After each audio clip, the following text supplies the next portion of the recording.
place.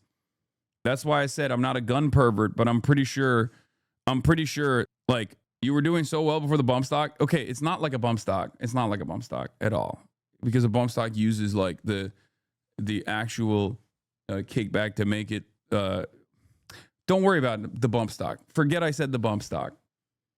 Okay, forget it. I think he's cycling it himself. It's a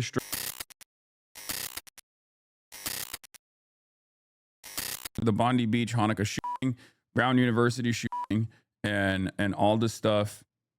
So obviously I'm going to cover all of that. But every Australian guy's asking how a guy managed to get a bolt action rifle in Australia where gun laws ban guns. They have very, very strict gun laws, but I'm pretty sure you can still get like a hunting rifle. That's why the reason I watched the video. That's why the reason why they were using the bolt action rifle was because they can't get like AR-15s and semi-automatic rifles. Like they have rifles and shotguns. It's pretty much like it's pretty much the only things you can get, and it's specifically for it's specifically for hunting, and it's very difficult to get. And it's one of those things where it's like, because the two shooters basically had like such unrestrained access to so many people in an open field. Like if they actually had AR-15s or like automatic weapons or something like that, or semi-automatic rifles, the death toll would be far, far, far worse. Like it would have turned into a Stephen Paddock style situation. You know what I mean? Lorcan Collins has a message for you. Hello from Dublin, Hasan. People keep coming up to me in the street and saying, I saw you on Hasan stream. I'm going to do a weekly stream for half an hour on Irish history. Oh, hell yeah. That's awesome. Great hearing from you. I really enjoyed the time we spent in Dublin. And I wish continued success for you, Lorcan. The story is a success story of gun control in that sense. I mean, yeah, it's so to say there's no guns. Like, no, there's recreational guns, not cosplay bullshit guns. No, even in a country like Australia, yes, they have incredibly strict gun laws. Okay. But obviously there's still hunting and shit. And you can still get, you can still go and purchase a weapon. Okay. But it's also, listen, the success of the Australian gun laws is evidenced by the fact that there is much less gun violence in Australia than other countries that have more guns. It's that simple. Sometimes it's that simple. Okay.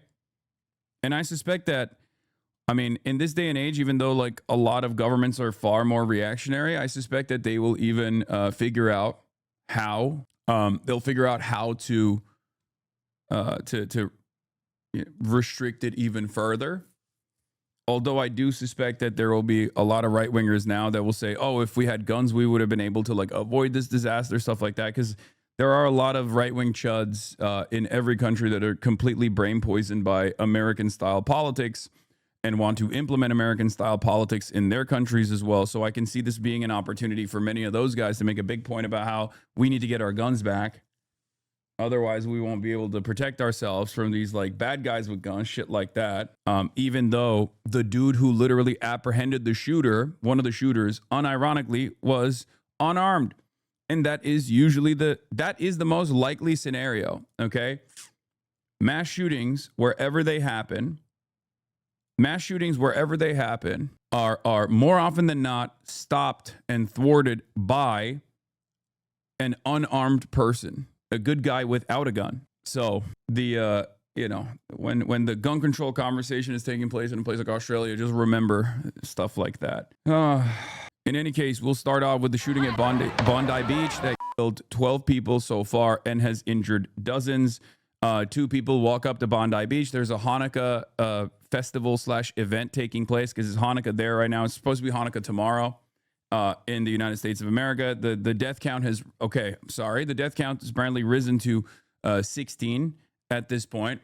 2 gunmen walk up with bolt action rifles and technically semi-automatic, but like whatever the semi-automatic shotgun version is in Australia, and they walk up to this area and they just straight up, they're straight pull shotguns and just start opening fire. Is it 3? I thought it was 2. I don't know where you guys are coming from with this 3. The initial reports I read said it was 2 gunmen. I think a lot of people mistook the third guy who apprehended one of the 2 gunmen as a third gunman or something. And that's why you're saying it was 2 shooters, but they had 3 guns between the 2. And one of the shooters is dead. The other one is not.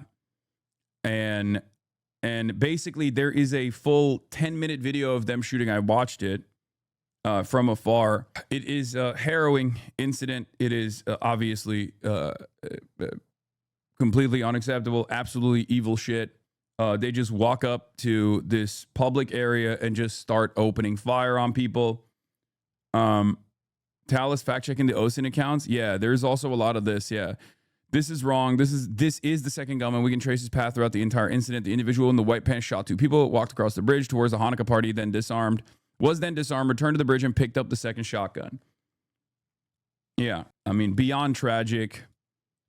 It's a very American style incident that took place this time in Australia. So let's take a look, and I'll shots ringing out over Australia's most famous beach, packed for sunset. Panic as people on the shore and in the sea run for shelter. As rounds are fired, a moment of bravery. Watch as the man in white, Ahmed Al-Ahmed, tackles one of 2 terrorists, targeting hundreds of Jewish people who were peacefully celebrating Hanukkah, the festival of lights. The disarmed attacker retreats to a bridge, where his co-assailant, 24-year-old Naveed Akram, continues to fire, shooting Ahmed Al-Ahmed twice in the arm.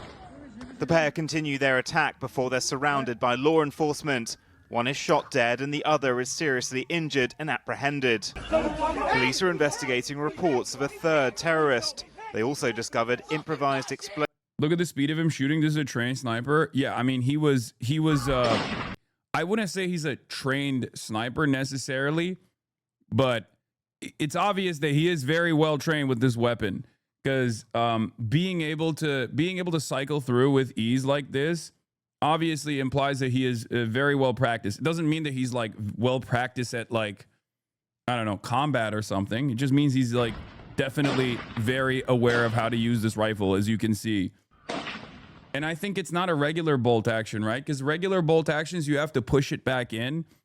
This snaps back into place. I forget what the distinction is, and I'm sure the gun perverts in the chat will correct me on this, but that's, I believe, called a straight pull, where it's like it's almost like a bump stock for a, you know what a bump stock does for a AR-15 semi-automatic, where, like, it's not the same, I don't think, right? I don't know if the straight pull actually utilizes the kickback to basically push the bolt back into place, but it turns a bolt action rifle into a gun that you can shoot many bullets with much faster frequency. But I don't think, but it's not like a modification or anything, right? No, stop.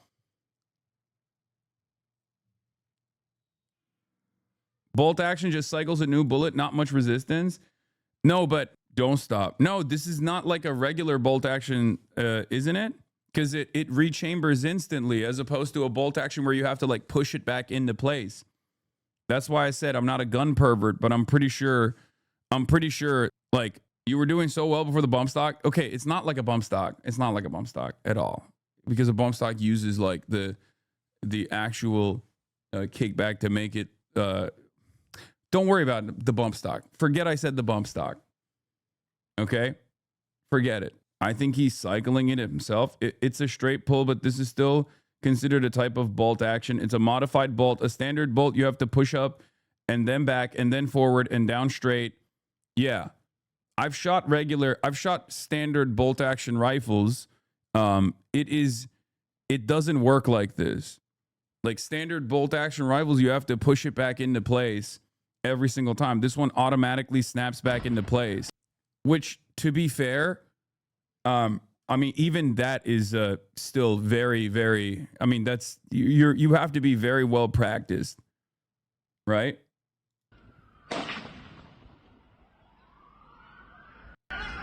So he was definitely trained. We will find out more about the background and details of the shooters.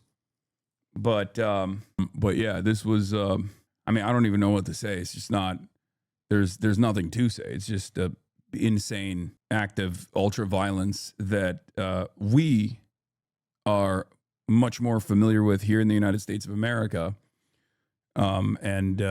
I guess as things are getting worse all over the planet, now Australians are experiencing it as well. Explosives in the attacker's car beneath the bridge. Before paramedics arrived, people rushed to help those injured. 11 did not survive. 29 others, including children, were taken to Sydney hospitals. It was absolute chaos. We didn't know what was happening, where the gunfire was coming from. Oh my God. That's Arsen Ostrovsky. What the? He was there? Okay, this man, albeit a victim in this circumstance, is an absolute nut job. He posted a selfie on Insta during the shooting. He is the most dedicated to posting selfie man I've ever seen in my entire life. Just in, Arsen Ostrovsky, one of the Zionists who spent the past 2 years justifying Israel's war crimes and supporting Israel's actions, was injured in today's attack at Bonny Beach, Australia. He tried to justify Israel wiping out hospitals in Gaza following October 7. He literally always posts selfies. Like, he's the guy who will post a selfie with like talking about how, like, you know, bombs are falling on Israel. He loves posting selfies. He's Mr. Selfie. It was a Chabad event. Yes. Yes. It was for Hanukkah, and it was put together by the Chabad. Blood gushing in front of me. I saw people hit, saw people fall to the ground. My only concern was, where are my kids? Where are my kids? Where's my wife? Where's my family? I survived October 7th. I lived in Israel the last 13 years. We came here only 2 weeks ago to work with the Jewish community, to fight anti-Semitism, to fight this bloodthirsty, ravaging hatred. That's why you're here. That's why I'm here. Everyone was just running, and there were bullets, and there were so many of them, and we were really scared. We didn't know where they were coming from. Australian authorities have been conducting raids at several properties as part of their investigation. The country has strict gun laws, meaning this kind of attack is rare. When I ask for calm, that is really important. This is not a time for retribution. This is a time to allow the police to do their duty. Australia's Prime Minister described the attack as an act of evil. There is no place for this hate, violence and terrorism in our nation. Let me be clear, we will eradicate it. But Israeli Prime Minister Benjamin Netanyahu criticised the Australian. Come on, say something stupid. That's pretty cool, man. That's cool. You see a fucking insane act of violence, you know, children being shot at, and your first fucking thing, your first goal is to let me go check in with the HasanAbi broadcast so I can clip him saying something and post it. Lol snipped me. Incredible stuff, brother. You certainly are a good guy, okay? You are certainly a good guy. This is the good guy. This is what good guys do. Don't worry, if you don't say anything, it will find 1 to 2 messages from the chat. Yeah. This is good guy behavior, you know? Oh, 16 people died. Let me go see if I can get Hasan to say something so that I can clip it out of context and fucking cancel him. Government, citing a warning letter he wrote them after their recognition of Palestine. Your government did nothing to stop the spread of anti-Semitism in Australia. You did nothing. Also, once again, no matter what happens around the world, you can always count on Israel and defenders of Israel to instantly turn around and talk about shit that, like, shit that's immediately in the interest of, like, Israel's foreign policy, Israel's domestic policies. Like, the bodies haven't even been collected yet. And Benjamin Netanyahu will go on television and be like, this is why you can't give these Arabs a state, you know, immediately. I saw the Israeli foreign minister deliver the first statement after the shooting, and it blew my fucking mind. Like, not even condolences for the victims. They don't even care about They don't even care about like Israeli Jews that live in Australia that happen to be in the vicinity of this event, where they just immediately turned us into like no like condolences to the victims whatsoever, just straight up attack. Yeah. To curb the cancer cells that were growing inside your country. One of those killed was a British-born Rabbi Eli Schlanger, a 41-year-old father of 5. His colleague, Rabbi Levi Wolf, who rushed to the scene, was defiant.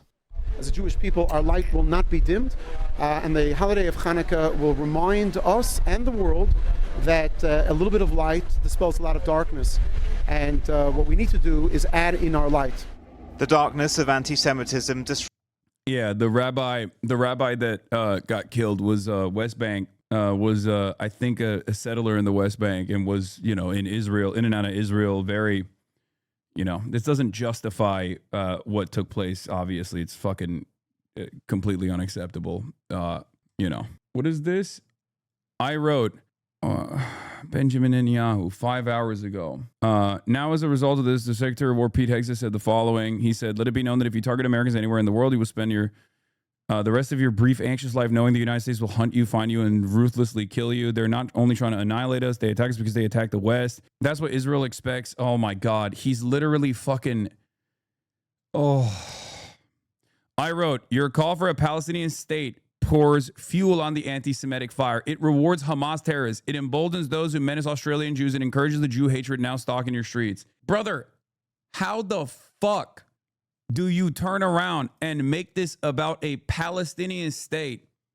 And if you were to make this about a Palestinian state, how the fuck do you make this about... Oh my God, dude, it is fucking insane. It is insane. Every pro-Israel person has like a different, you know, pet peeve that they're going to turn around and like use any instance of harrowing ultra-violence, anti-Semitic violence, whatever, to their advantage in this moment, to be like, well, this is exactly because they're giving aid to Gaza. But they never actually think about the enmity that has grown towards not just Israel, but also Jewish people as a whole, directly as a consequence of Israel being tied falsely to Judaism over and over again, putting Jews in the West in the crosshairs as a direct consequence of Benjamin Netanyahu, and not just Benjamin Netanyahu, but the entire Israeli government and the Zionist project tying Judaism to Israel openly and deliberately, dangerously. Like, if anything, this is it's the exact opposite of what these guys are saying. If there wasn't such instability born out of Israel's apartheid state status, that there wouldn't be this kind of negative association. Sure, anti-Semitism would still exist, right? It's one of the oldest versions of bigotry and hatred. But like, how can you not see that these sorts of incidents are increasing directly as a consequence of the association that people make with Judaism and Israel, Judaism and Zionism? And there's not a moment that is wasted in instances like this. Sky News interviews the Israeli deputy foreign minister about the attack in Australia, and she used the opportunity to attack the hate marches in London and claimed that globalized intifada is a call to kill Jews. It isn't. Oh, my Lord. They were probably fans of yours, to be honest. Okay, good one, dude. I mean, the people that come in here to say shit like that are unironically doing a different version, a smaller version of what these guys are doing, right? That's what they're doing, which is, there's a moment of crisis. There's a horrible act of violence that took place. How can I make this about my least favorite Twitch streamer? How the fuck do you live like that? It doesn't make any sense to me. Yeah, never let a good crisis go to waste. It's an opportunity. Disrupted the joy of lighting Bondi's menorah today. Around the world, Jewish communities will continue to light those candles in their windows this week, in defiance of the rising threat against them. Well, Australian broadcaster Hamish MacDonald is the presenter of Mornings on ABC Radio Sydney. I spoke to him a short while ago and asked him what the mood is like there just hours after the attack. It's not an overstatement to say that I think Australia is devastated. by these events. This took place in Sydney's backyard, Australia's backyard, Bondi Beach, the place that so many travel from all over the world to see as that single snapshot of Australian life. And that is very much what this place is all about. It was a Sunday evening. It was a perfect early summer evening. Friends of mine that live here said you couldn't have asked for a better Sunday evening. Another friend had just jumped on a surfboard because she saw her friend riding some nice waves not too far from here, and it was interrupted. It turned to chaos. There was pandemonium. Hundreds of people running south from the beach, north from the beach, up the hill. Some people still carrying beers in their hands because people were coming into bars and pubs and cafes and restaurants and saying, run for your life.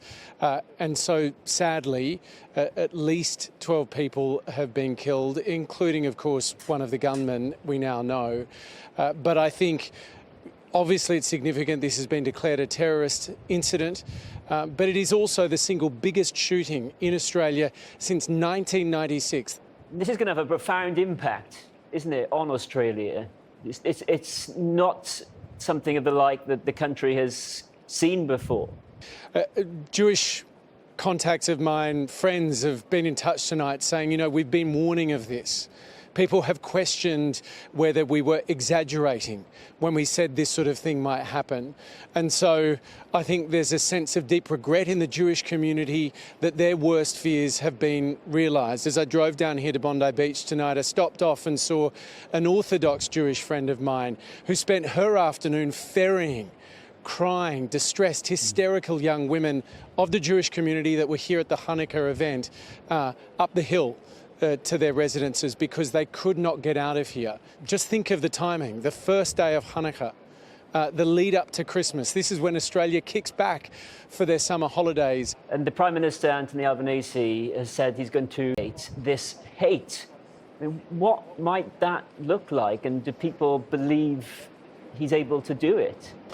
I think it's very hard to know how he intends to do that, speaking honestly.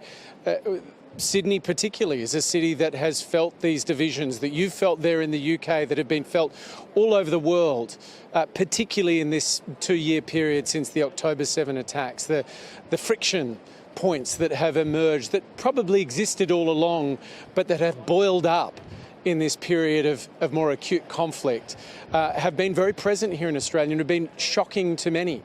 But as well as that barbaric violence, we also saw extraordinary heroism today, didn't we? Yes, I mean that video of the man tackling from behind one of the gunmen, wrestling the gun from him. Honestly, everyone I've spoken to that lives around here points to that video and that man. My Orthodox Jewish friend that I spoke to on the way down said, you know, it was those sorts of Australians, ordinary Australians, who stood up in the face of that violence. Hamish MacDonald, thanks so much for joining us tonight. Thank you. Him, the gentleman who... Yeah, he got shot twice, for the record. An Arab man of Arab background was in the vicinity, and knowing full well that there were 2 shooters. His name, I believe, is Ahmed. Is it Ahmed Ahmed? He ran up to one of the shooters and disarmed him. Who raced into the scene to disarm one of the gunmen. We're just learning some details about him because he has been shot. Now, we are confident in saying that that is him. One of his relatives has just spoken to one of our reporters. We've got an interview coming in.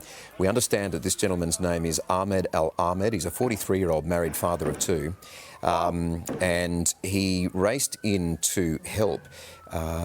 We understand apparently owns a fruit shop in Sutherland. No experience with guns. He was just walking past. We are told that he has 2 bullets in his arm, but they think he's going to be okay. And in the next hour, let's have a listen to the hero's relatives talking about his acts this evening at Bondi Beach. Still, he's in the hospital and we don't know exactly what's going inside. But they said, the doctor, he's very okay. Yeah. And next 2 hours, they let us to go in and see Ahmed, because he's still inside and he do the operation. But we hope he will be fine. He's a hero, 100% he's a hero, because what we see on the social media, he's 100% hero. To his shoulder? Yeah, he have 2 shots. One in his arm here and one in his hand. And have you been able to talk to him today? No, because I come when I see what's happening, and I come. Yeah, so one of the first things that took place that I saw, at least, like some of the first viral posts were about how like this guy was actually not Arab or whatever, and then the people, when they found out that he was Arab, immediately turned around and said, well, it was still Muslims that were responsible for the shooting, so don't give credit to the Muslim guy for stopping it. I wish more Muslims were like that guy or whatever the fuck. It was just the most insane shit. It's like very clearly racialized. In the first wave, there were attended 14 people who were deceased at the scene. Through the course of the evening, another 2 people succumbed to their conditions at New South Wales hospitals, and a total of 42 people attended New South Wales facilities. It is not uncommon in these major incidents for members of the community, sometimes often with not even an hour before this, Drew was ranting about how all Middle Eastern people need to be removed and are terrible. All of a sudden, they're also heroes. What a fucking loser. This is what it means to be Australian. I do want to make the point that there is a significant amount of support available from the New South Wales health system. I could commend to the community that there are great resources available on the New South Wales Health website if you need mental health support, and some reference material if you also need that. Just in conclusion, I do want to make the point. There were some amazing lessons learned from the Bondi Westfield Shopping Centre. Last night, I am told, the command structures were seamless, the joint agency approach, the ability for paramedics with the support of police to work in these hot zones, I'm absolutely convinced contributed to the saving of lives that otherwise would have been lost. Finally, just one message for the first responders at these scenes. You are an inspiration to us all. The way you put yourself in harm's way, your courage and resilience, we all thank you. Commissioner Langan, can you elaborate? You said yesterday that one of the gunmen was known to police. Was that gunman known to police for extremist views, and were any terror symbols displayed at the attack yesterday? I prefer not to comment at the moment. We're still very early in the investigation. We'll be happy to provide further information that it goes along. I want to give our investigators the opportunity to investigate thoroughly without speculation. We did hear last night a lot of information was coming forward. I want to make sure that's who knows accurate. how many lives he saved with that apprehension, by the way. That's all part of the investigation, as I just said before. I'd rather not comment on that right at the moment. Obviously, we will look at the motives behind this attack, and I think that's really important as part of the investigation.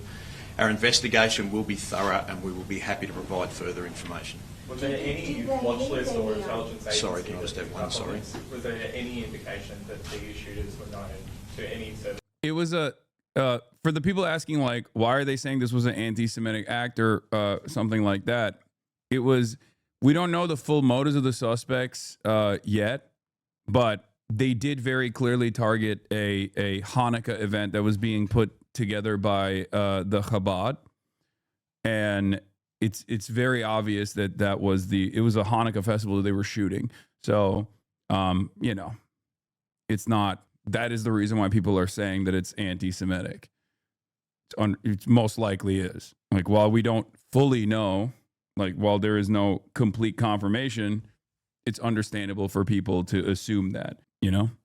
It's like you shoot at a church, it's, you know, most likely, if you go into a black church and shoot up a black church, even before you figure out what the motives of the shooter is, you can probably assume that this is like a white supremacist guy, like Dylan Roof, right? It's a very logical conclusion to arrive at. He's had a gun license for approximately 10 years. And the younger man, he was one known to police and to ASIO. Do you have any more information on that? No, I don't. And I think I said last night it was very limited knowledge. Can you elaborate on why he was known to police? No, I can't. Not this morning. That's all part of the investigation. Can you confirm the identities of the gunmen and whether they were staying at an Airbnb in Campsie? I can certainly indicate that they were staying at an address at Campsie. Their residential address is in Bonnyrigg. They were staying at an address in Campsie. Benjamin Netanyahu has laid something on your feet. What is your response to Netanyahu's comments yesterday that were pretty inflammatory? This is a moment for national unity. This is a moment for Australians to come together. That's precisely what we will be doing. Is it a failure that these men were seriously on the radar of our authorities? Look, our authorities do an extraordinary job. As Commissioner Lanyon has said, investigations have already made some progress. The fact that there were raids on the home in Bonnyrigg and at Campsie last night, we will continue to provide every resource possible to the AFP and as well to our intelligence and security agencies. Prime Minister, Police Commissioner, not looking for a third offender, that means not just no third shooter, but no other persons of interest or suspected accessories. How do you know that these two were acting alone? What I'm saying is that we will conduct a thorough investigation. If there is any other person that is associated with the two offenders that we believe that was either involved or responsible for what took place, we will take appropriate action. What I'm saying very clearly is that there were two persons involved yesterday. There were two persons in this atrocity.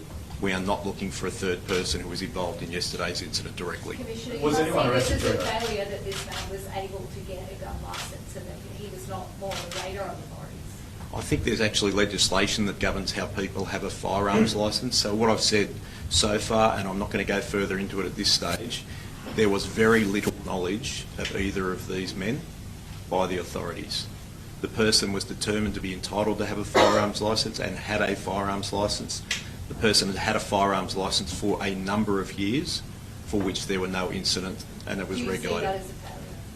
I think it's probably premature to be talking about this. When I'm speaking about an investigation, we want to get to the circumstances of everything that occurred yesterday and what led up to it. We are determined to make sure that investigation is thorough. Why was there so little knowledge of these individuals, particularly the 24-year-old who you didn't know about? I mean, this was a planned attack.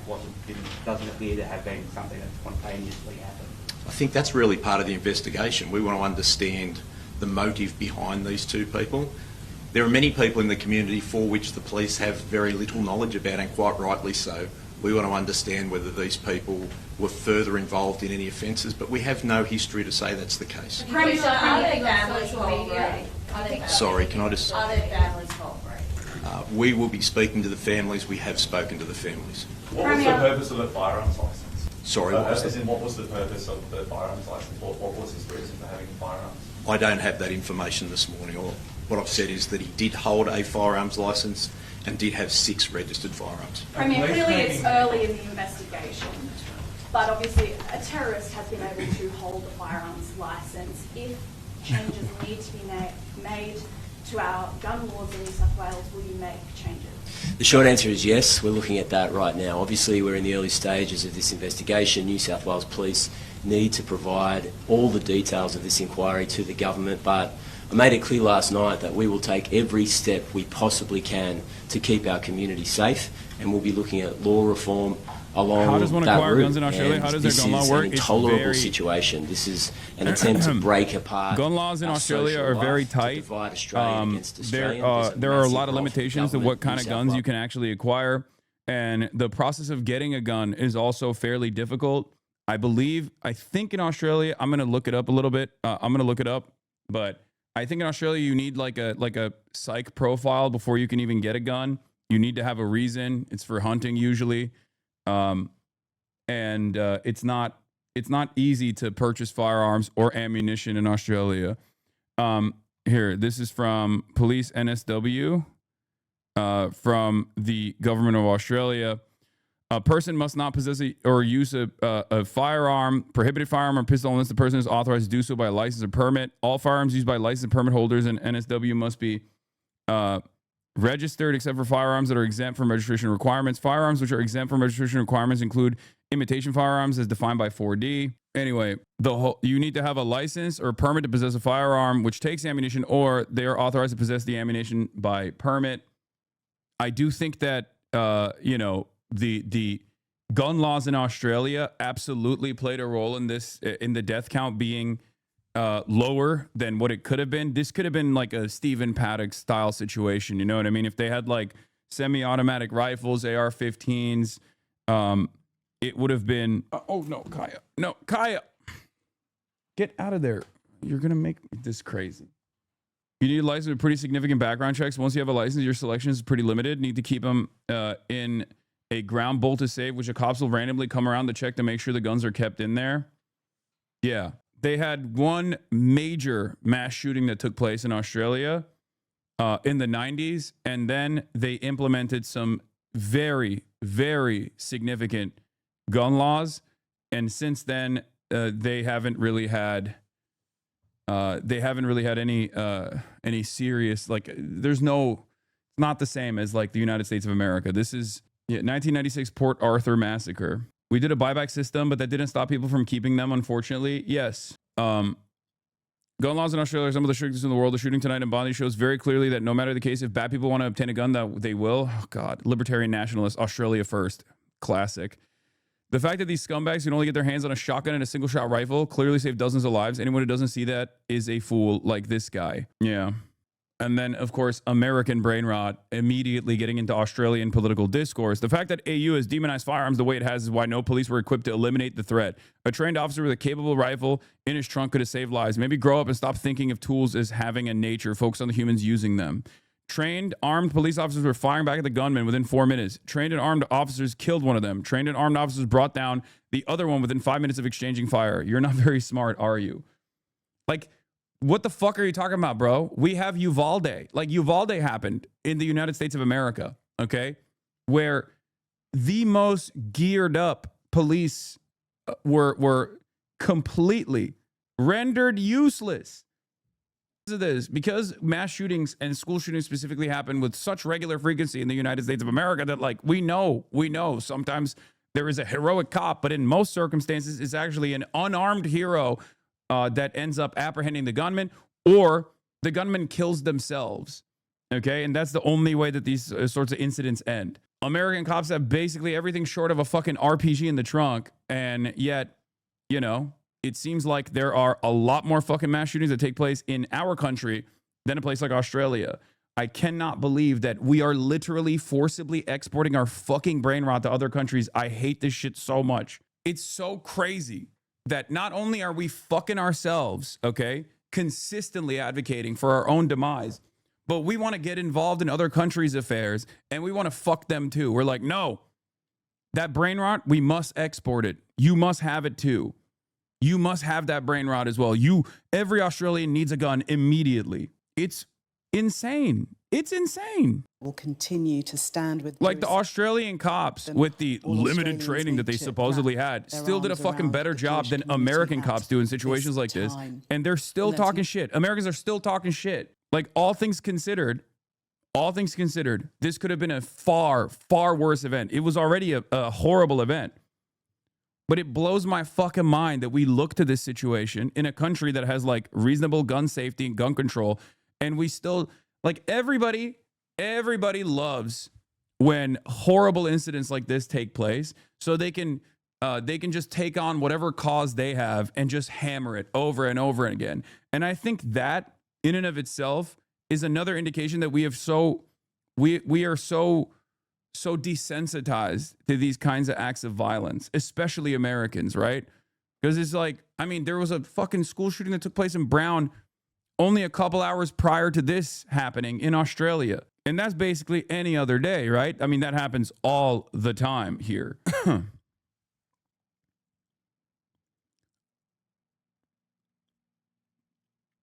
It's the gun equivalent of vaccines. It's the same people are saying, oh, I got the flu even though I got the shot, so the vaccine doesn't work and we should outlaw them.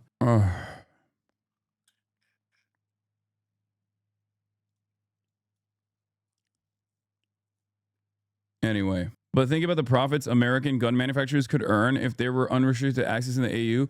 Yes, except the Amerifats that are advocating to loosen gun restrictions in Australia thousands of fucking miles away on the entire other side of the planet are not actually gun manufacturer executives that are slated to, make profit here.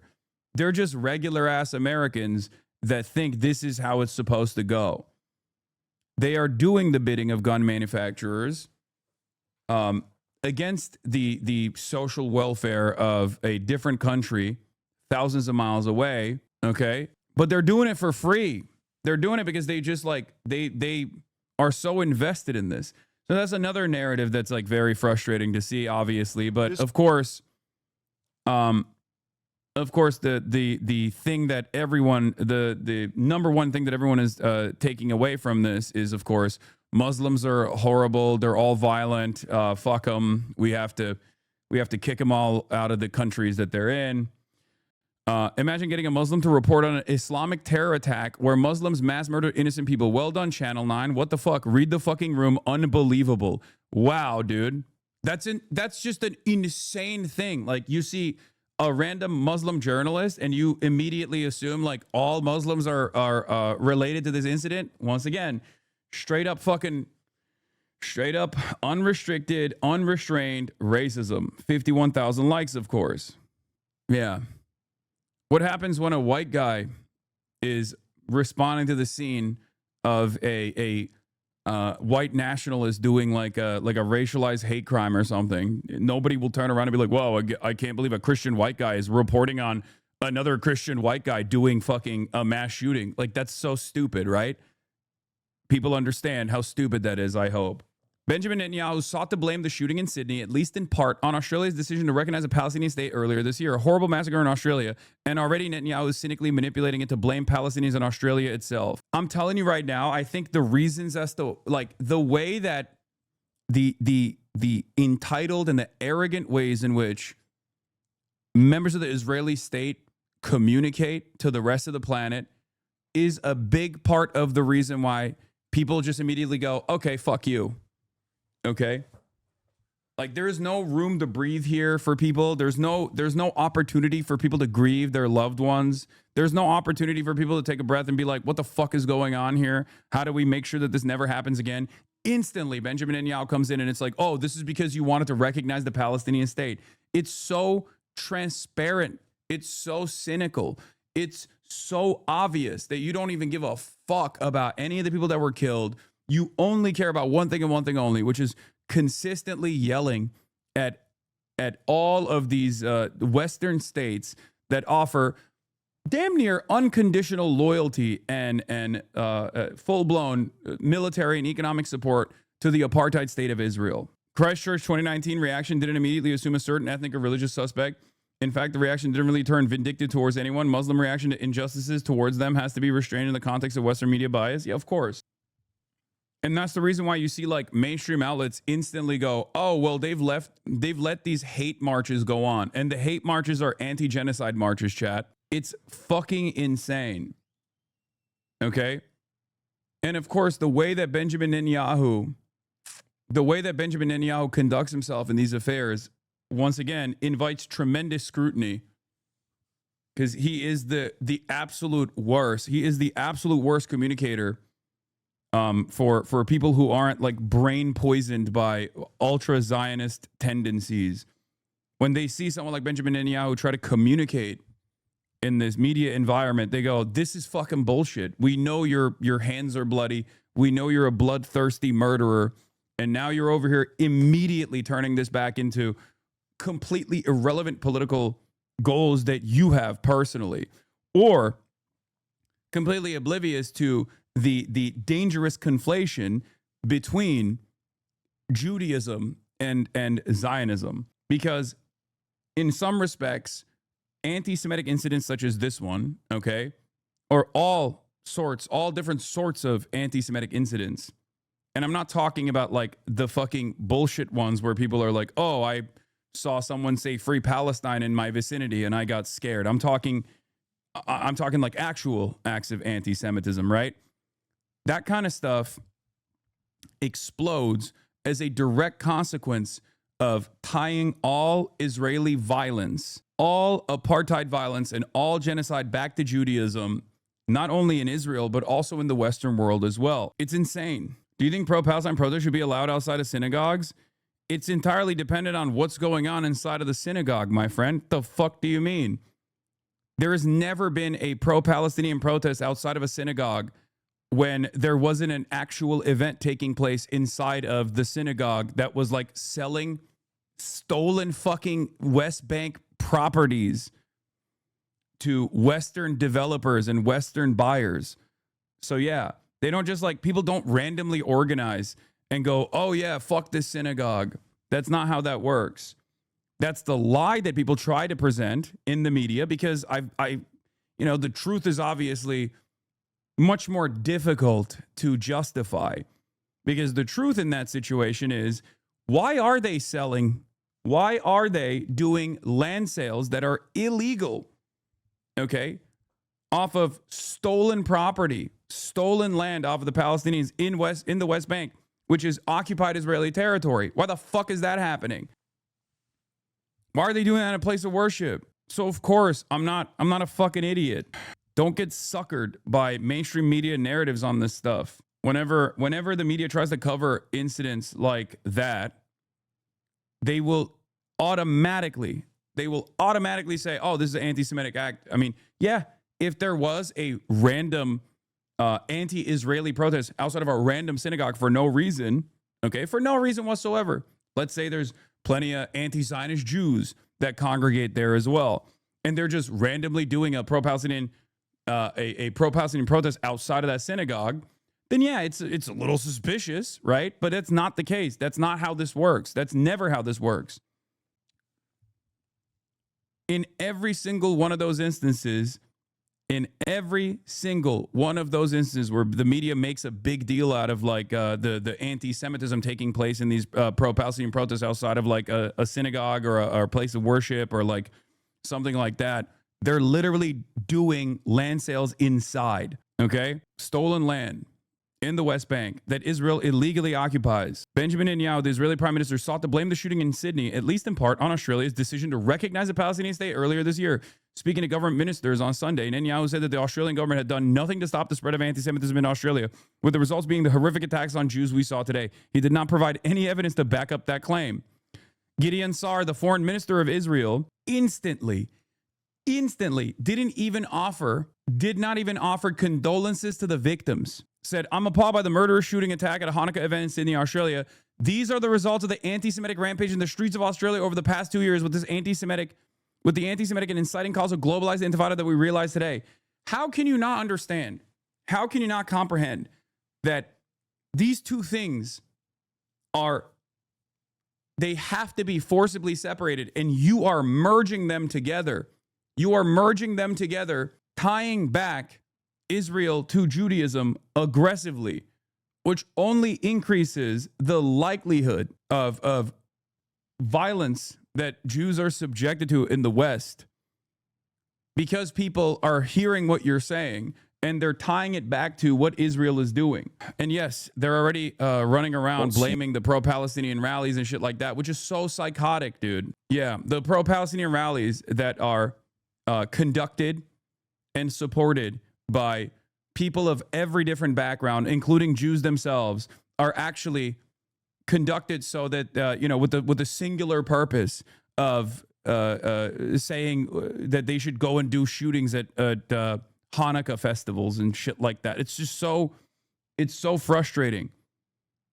Your view, because we've heard from other Jewish people living in Australia this morning, they don't think enough has been done up to now. My view is really clear. They're very much playing it safe, and they pay a lot of lip service. And I've been told that the actual police who are witness, like I have to call it what it is, pro-Palestinian rallies, when they hear death to Jews, gas the Jews, and from... They're not... Oh, my God. Yeah, there are rallies where they say death to Jews and gas the Jews. Those are not pro-Palestinian rallies. Those are fucking neo-Nazi Defend Australia rallies conducted by white supremacists, as a matter of fact.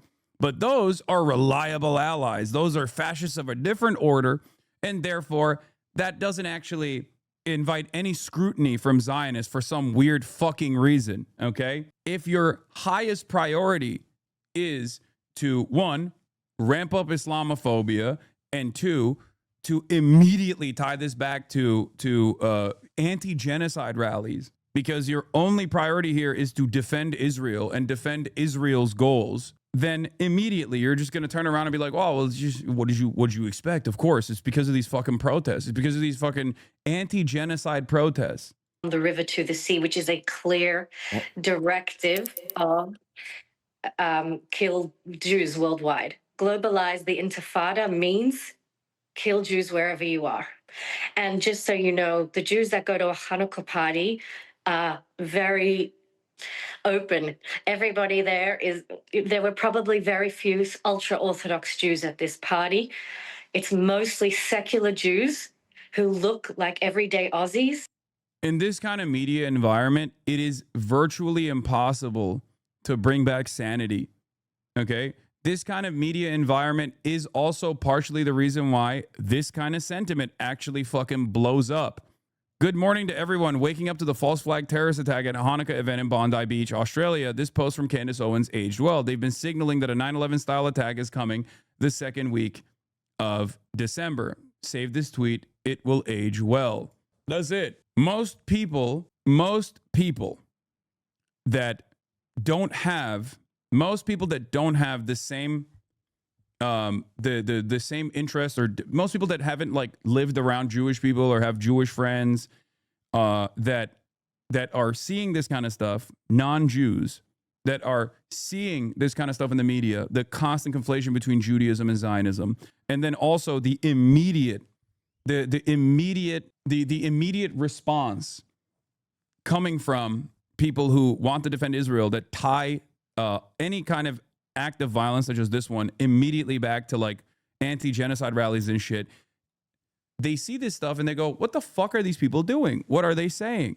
It feeds into the anti-Semitic conspiracy theories. And it's crazy because like it makes my job a lot harder. It's crazy because it's virtual noise. No matter how much I rail against this kind of narrative, no matter how much I criticize this kind of dangerous conflation, it seems like mainstream media, especially in the West, will consistently do this dangerous conflation. And after a certain point, like, of course, this is what you're socially conditioning people into believing. Ms. Haskell, that governments around the world, including the Australian government, could have done more to tackle anti-Semitism. What would you have expected them to do to prevent or anticipate this kind of attack?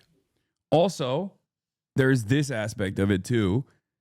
There was no moments wasted. The blood hasn't even dried, and there's already a growing suspicion in Israel that Iran is behind the mass shooting in Australia.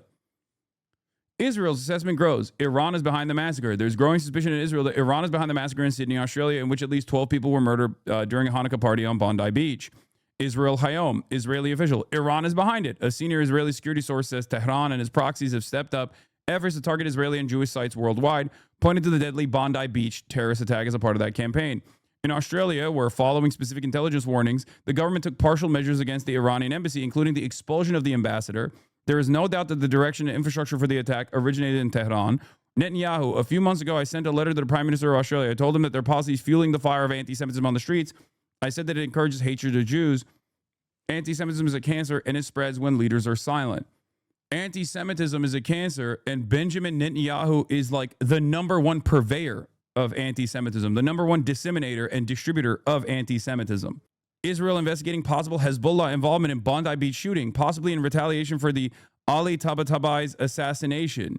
Khan, according to warnings passed by the Israeli security establishment to Australia, Iran has established a large infrastructure of terrorists with the aim of attacking Jews and Jewish targets in the country. It's much easier to get people on board with a super simple narrative. On the pro-Israel side, it's much easier to get people on board with the Islamophobic narrative. All Muslims are a dangerous, cancerous entity in the West, and they are going to do barbaric stuff all the time. And also on the anti-Semitic side, sometimes the double Monty by the likes of Nick Fuentes and Asmongold, where they hate both, right? But it's also much easier to convince people that this is a Jewish conspiracy. A senior U.S. official told Fox News that if Australia attack was ordered by Iran, the U.S. fully recognizes Israel's right to strike Iran in response. Like, obviously, Iran did not order the attack in Australia, but I'm also having trouble understanding why Israel would have a right to attack. How is Israel involved here, lol? It's fucking insane. This is what happens when you got one speed. Bomb Iran, you know? Well, I guess we got to bomb Iran again. It'll work this time. Yeah, and they already are like talking about how Iran is 2 weeks away from nukes again. Well, fight racism, fight violence against Jewish community, fight racism in workplaces. We're trying, lady. It does feel like to me there's less and less people invested in doing that, though. As strong as possible. Look, when you see those hate march in the streets, whether it's London or Sydney, and in the Sydney Opera House. Like, this is what I mean. Oh, we got to fight anti-Semitism. We got to fight racism. And then you instantly go, and the way to do that is by stopping anti-genocide rallies. Okay, well, you just made like 10,000 new racists with that statement. Okay, because people already don't like Israel. For good reason, for understandable reason.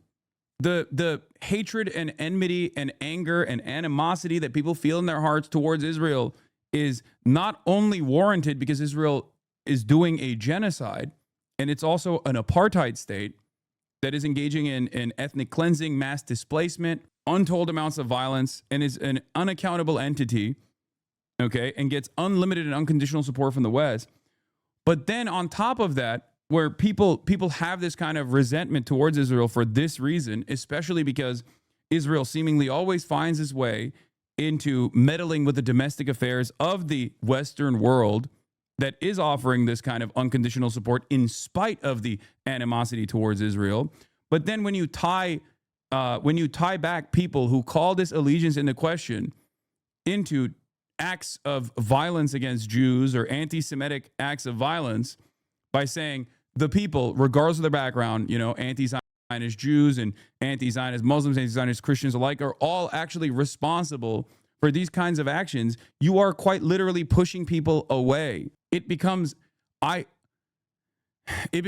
more and more difficult to try and actively combat anti-Semitism in this media environment where every single anti-Semitism combater, I'm using air quotes when I say this, every single anti-Semitism warrior seemingly is not invested in anti-Semitism at all and is actually invested in fomenting enmity towards Jews by consistently packaging their narrative with criticisms of Israel doing a genocide being the equivalent to anti-Semitism. They chanted, "Gas the Jews, gas the Jews." Not even a single arrest. Not even a single person. Also, it is kind of stupid to just fucking be like, yeah, we got to combat bigotry. Also, we need to kill every Muslim. we need to purge Muslims from Western states because they're cancerous. Okay, how the fuck's anybody going to take you seriously after that? There is no, like, this kind of stuff doesn't work anymore is what I'm trying to say. You can't just, I mean, she also packages that up with like totally made up bullshit, right? But it's crazy to me that you start off by talking about, let's combat bigotry, and then you instantly do bigotry towards Muslims, not realizing that people hear that inconsistency and they go, no, I want to be bigoted towards Muslims and Jews, actually. There's this attitude among reactionaries that I sometimes find laughable. Obviously, this is not a laughing matter in this moment, but like there's this weird attitude that reactionaries have where they think like, oh, as long as we can say slurs, we can combat, the violence coming from these individual groups. Like they try to make it seem as though if you say the N-word, then like crime will go down or something, right? And ironically, Israel, also being a fascist project, a fascist ethno-state, also does that towards Muslims where it's like, hey, the only way to solve this problem, the only way to solve anti-Semitism is if we just get really fucking vengeful towards Muslims. You watched that protest in 2023 with Ethan? He showed you that video. It's not a lie. Brother, are you fucking kidding me? Not only was that protest, not only was that the captions of the protest were debunked, like the audio in the protest was called into question later down the line, but one protest from 2023 after 2 years of genocide? Do you feel like this is a valid argument? Are you fucking insane? Yes, dude, there are going to be white nationalist opportunists that try to fucking weave their way into the anti-Zionist project. Okay? Yeah, here. The NSW, New South Wales Police, actually investigated. Say analysis shows pro-Palestine chant in viral Sydney Opera House video was "Where's the Jews?" Independent expert says with overwhelming certainty that the phrase was not "gas the Jews," as was widely reported around the world. But even if there were actual fucking anti-Semites in that protest, okay? Even if there were actual anti-Semites in that protest, you're talking about one protest from 2023 and turning a blind eye to the atrocities that took place for 2 fucking years with unlimited support from Western governments. Like, what an insane thing what an insane fucking thing to hold on to. It's ridiculous. Anyway, like, regardless of whether or not there were actual straight up anti-Semites in that protest, okay? Regardless of whether there were actual anti-Semites in that protest, think about what you are matching against one another, okay? 2 years of live streamed Holocaust of children, women, and the elderly in broad daylight with unlimited support versus one protest at the Sydney Opera House. Fucking insane. Oh, I guess you can't criticize Israel's unlimited genocide. Person who had to answer for that, but they tried to cover that. When you hear them chanting to globalize the Intifada, what? Yeah, there's a reason why she immediately jumps to globalize the Intifada. Bro, you don't know that you talking about? I'm living in Israel. What do you think that means? Globalizing the Intifada mean exactly that.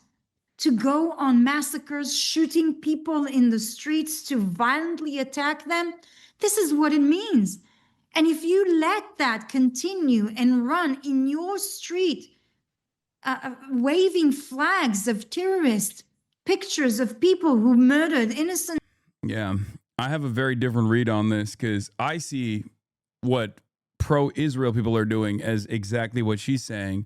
And unfortunately for her, and unfortunately for many people that want to continue the Zionist project of genocide, death, displacement, and destruction, many people also now see it in the same way as well. Yeah, waving the Israeli flag, wearing IDF gear, wearing IDF dog tags, consistently talking about Am Israel Chai, Am Israel Chai. Actually, we got to fucking kill all the children. Every child in Gaza is actually not innocent because they're potentially a terrorist that we've eradicated. Also, at the same time, they were human shields. But even if they weren't human shields, and even if there wasn't actually a Hamas officer in the immediate vicinity, which, by the way, that still doesn't fucking justify this kind of death and destruction, they were still terrorists in training. So therefore, it was actually valid. All of this stuff is why people kill, okay? All of this stuff paired up with a constant need, a constant interest in meddling in the domestic affairs of these countries that are already offering unlimited loyalty and support to the state of Israel as it continues its genocidal settler colonial project is precisely the reason why people fucking hate Israel now. Children. In spite of the mainstream trying to control this narrative and trying to contextualize every single act of violence against Palestinians. You know, if you don't fight it, in your silence, you actually support that. You justify that. And to globalize the Intifada means exactly that. A terrorist attack on a beach in Australia where Australian civilians are being murdered and killed. This is what it means.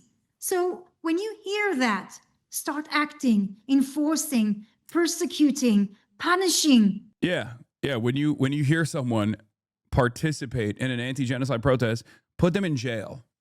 Well, this is already happening. We know what this looks like with Palestine Action. People who are holding up a placard that says, "I support Palestine Action." You know, retirees, pensioners, people in wheelchairs, blind 80-year-olds are getting arrested by the British police. We know how fucking stupid that looks. And trust me, it doesn't fucking work. Okay? It's not creating a positive association with Israel. And the more you tie Jews to Israel, the worse it gets for Jews in general.